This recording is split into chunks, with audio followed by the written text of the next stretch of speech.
Yo, welcome back to the channel. Thank you for sticking with me for all these videos. It's being so gratifying and fulfilling to be able to do something that I've always wanted to do and sit here and record all these times. In this video, I caught a couple of fish at Hollis Latham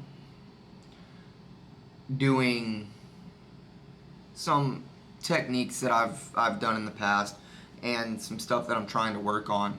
One thing that I've done in the past is running a Demiki rig.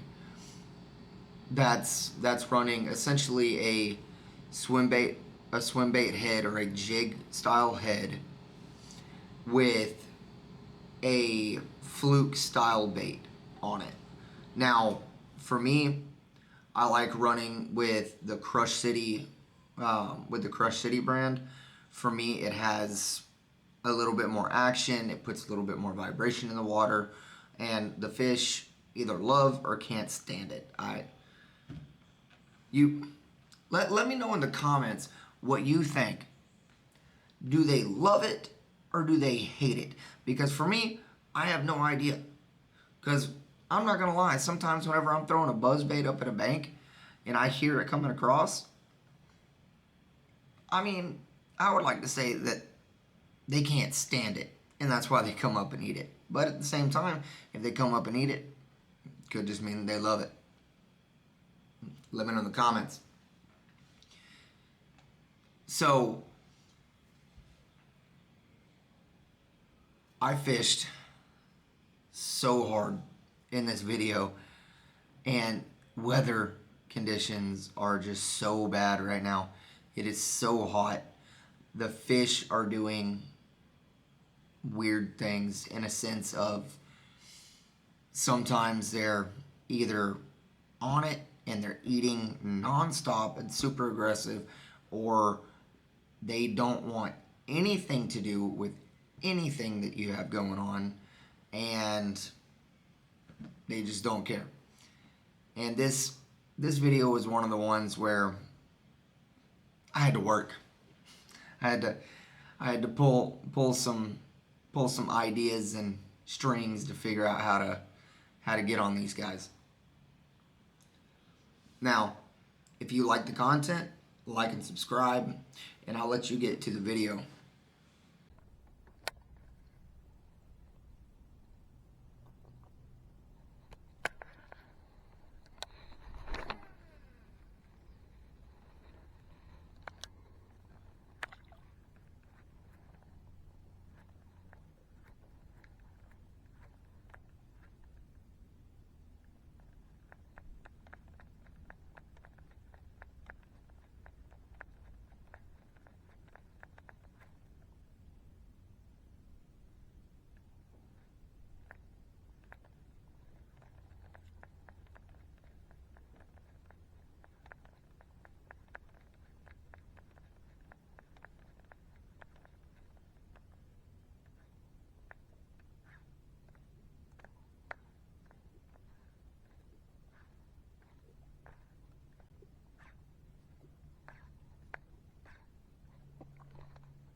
Frogfish.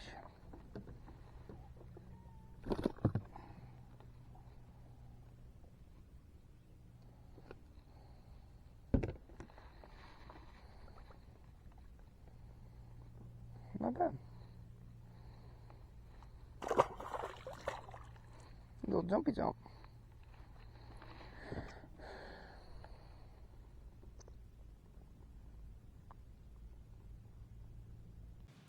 Time out. If you like this content and you made it this far in the video, you're incredible. Thank you so much for watching. Drop a like, subscribe, and comment in order to see more of this content. I love having you guys here, and I love providing this content for you. Now, let's get back to the video. Also, stay to the very end if you want to be able to see what I did on one of my jobs.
Good luck.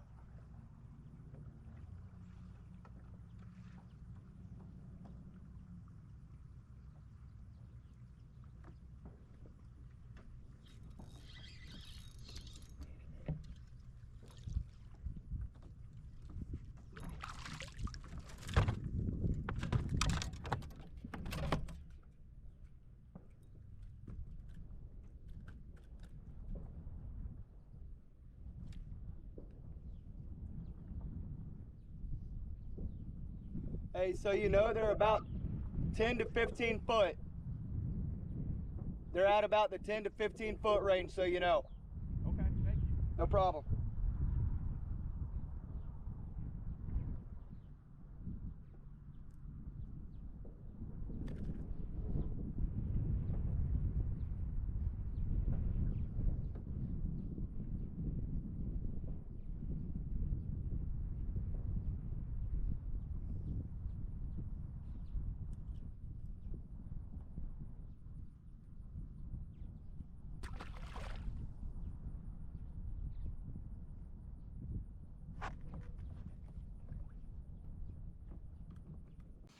going on, guys? I told you I would tell you and show you what I did on one of my jobs at the end of the video, and this is where it comes to it.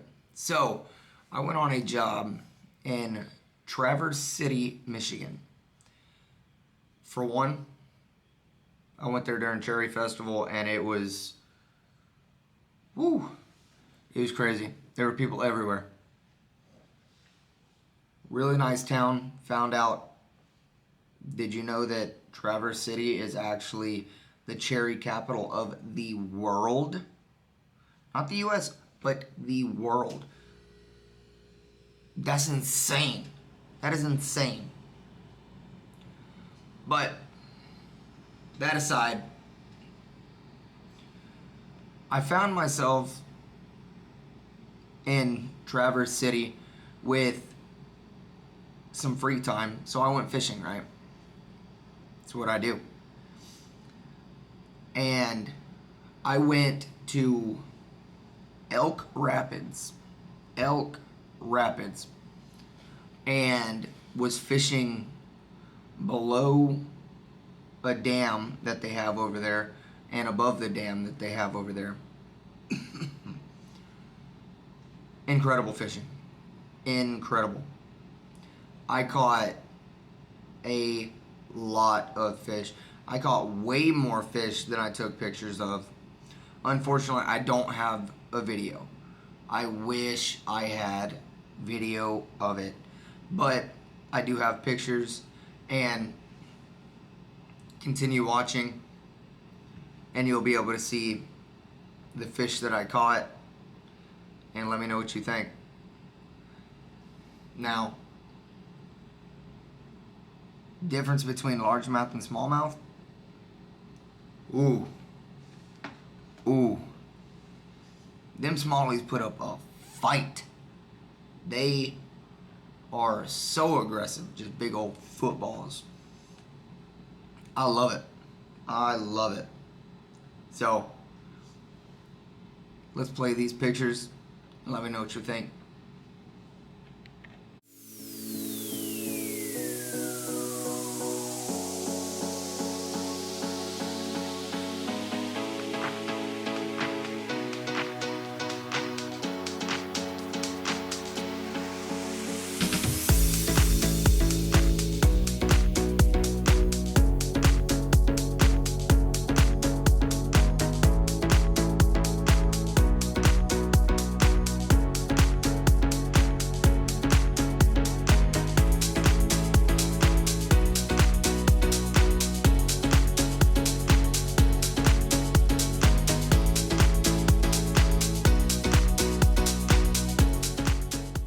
Alright guys, it's the end of the video.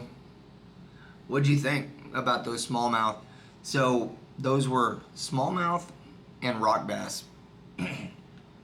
Both extremely hard fighting fish.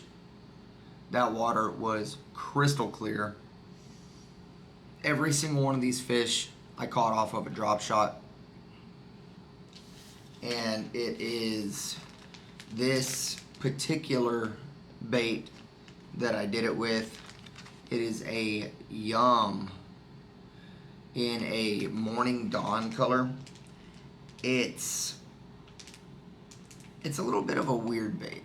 I've caught a very, very, very large amount of fish with this specific bait, and it is a very good bait. It's a little different than if you're fishing with like a shad profile. It puts off a completely different look, and the fish love it or hate it. I don't know. Now, with that, I try to use the lightest possible drop shot weight that I can. Reason being, I like it to be as finessey as possible, and I can present it a little bit longer, and with the lighter weight, less likely to get hung, snagged, whatever. So I try to use the lightest weight possible, and then I will go up from there. If I'm fishing in deep, deep water, I'm I'm automatically going to go with something heavier than if I was, fishing in maybe 10 feet of water. So just keep that in mind whenever y'all are rigging up your drop shots, that you don't particularly want the biggest weight that you have. A lot of times that can actually be a bad thing because it's going to be too much of a profile. The fish will see it, they'll freak out. Which leads me to my next thing: fishing line.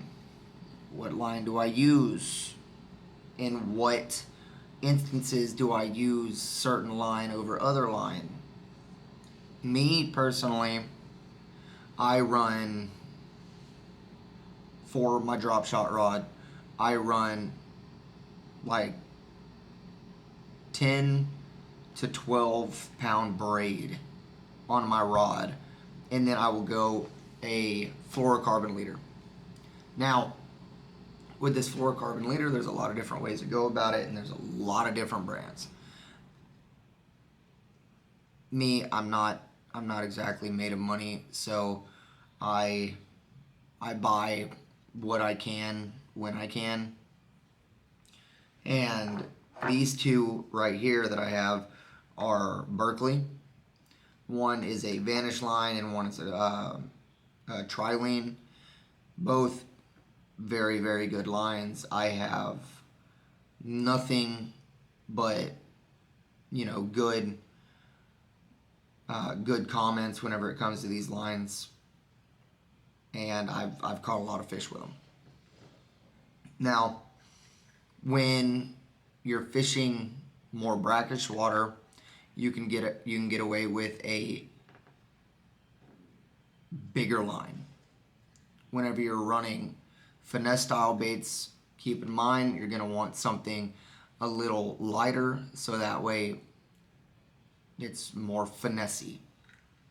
If you're running very crystal clear water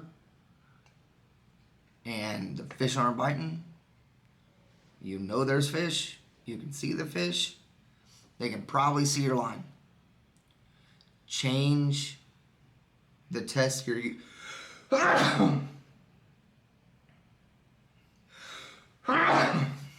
sorry about that, guys. Change the test you're using. For me, I carry 8 pound and I carry 6 pound whenever I'm running drop shots. I try to stay with 8 pound. However, yeah, there we go. I try to stay with 8 pound. However, sometimes they can see it. They don't like it. I don't know. So then I have 6 pound. Try to get that to zoom in. Or focus. There we go. But I will run 6 pound if the fish are a little bit more finicky. Make it where they can't see the line. And a lot of the times, that's all I have to do. Thinner line, lighter weight, and you'll be surprised how far just that alone will go. Keep in mind, when you do go with lighter test, you need to play the fish. Don't set the hook and start burning them in like you would with your, 7'3" heavy with 30 pound braid to a 30 pound leader that you would use for flipping lily pads. Don't do that. Don't do that. You're gonna break. It's going to break off. Play the fish, learn how to play the fish, and dog them out. Don't don't try to speed up the catch and possibly risk losing it.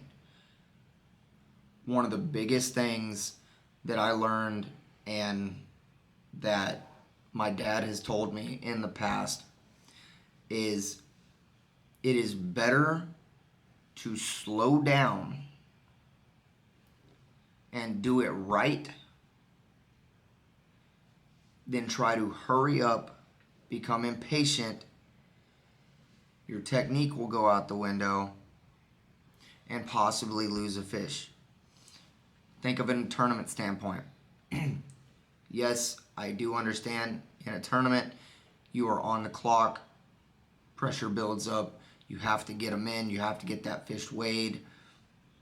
I understand that. But think about it. You set the hook. Let's just say it's a tournament winning fish. And you try to burn that fish in. It turns its head at the wrong time and you snap your line. Slow down. Take your time. And 90% of the time, it will pay off. Trust your equipment. Don't become impatient. Now,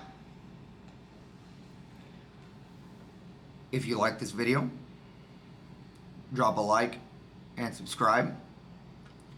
Shoot me a comment with what you think the very last picture, that bass. Tell me what you think he weighed. And I will let you know how close you were. Because that fish, thankfully, I went and I bought a scale and I was actually able to weigh him. So, let me know what you think. Let me know what your guesses are. Like and subscribe, and I'll see you next time.